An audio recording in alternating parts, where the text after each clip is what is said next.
আয়াত 15 ودخل المدينة على حين غفلة من أهلها فوجد فيها رجلين يقتتلان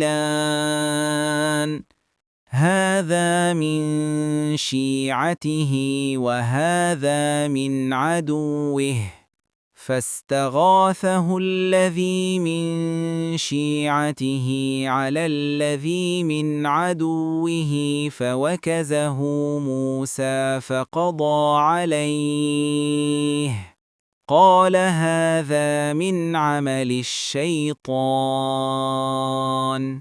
إنه عدو مضل مبين অনুবাদ আর তিনি নগরীতে প্রবেশ করলেন যখন এর অধিবাসীরা ছিল অসতর্ক।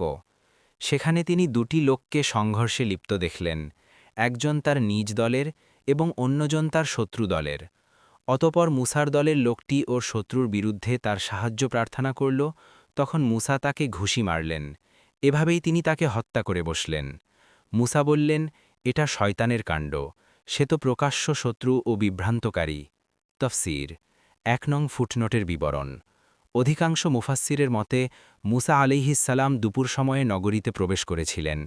এই সময় মানুষ দিবানিদ্রায় মগ্ন থাকত, কারণ তিনি তার সঠিক দিন সম্পর্কে জানার পর ফিরাউনের দিনের দুষ্ত্রুটি বর্ণনা করতে আরম্ভ করলে সেটা প্রসিদ্ধি লাভ করে, তাই তিনি বাইরে বের হতেন না। 2 নং ফুটনোটের বিবরণ। ওয়াকাজ শব্দের অর্থ ঘুষি মারা, ঘুষির সাথেই লোকটি মারা গেল। দেখুন ইবেন কাসির, ফতহুল কাদির। 3 নং ফুটনোটের বিবরণ। কিবুতি লোকটিকে হত্যা করা শয়তানের কারসাজি ছিল, কারণ যে স্থানে মুসলিম এবং কিছু সংখ্যক অমুসলিম অন্য কোনো রাষ্ট্রে পরস্পর শান্তিতে বসবাস করে, একে অপরের উপর হামলা করা অথবা লুটতারাজ করাকে উভয় পক্ষে বিশ্বাসঘাতকতা মনে করে, সেই স্থানে এ ধরনের জীবনযাপন ও আদান-প্রদানও এক প্রকার কার্যগত চুক্তি, যা অবশ্য পালনীয় এবং বিরুদ্ধাচারণ বিশ্বাসঘাতকতার শামিল। ফতহুল কাদির। সার কথা এই যে, কার্যগত চুক্তির কারণে কিবুতিকে ইচ্ছাকৃতভাবে হত্যা করা হলে তা জায়েজ হতো না, কিন্তু মুসা আলাইহিসসালাম তাকে প্রাণে মারার ইচ্ছা করেননি, বরং ইসরায়েলি লোকটিকে তার জুলুম থেকে বাঁচানোর উদ্দেশ্যে হাতে প্রহার করেছিলেন। এটা স্বভাবত হত্যার কারণ হয় না, কিন্তু কিবুতি এতেই মারা গেল।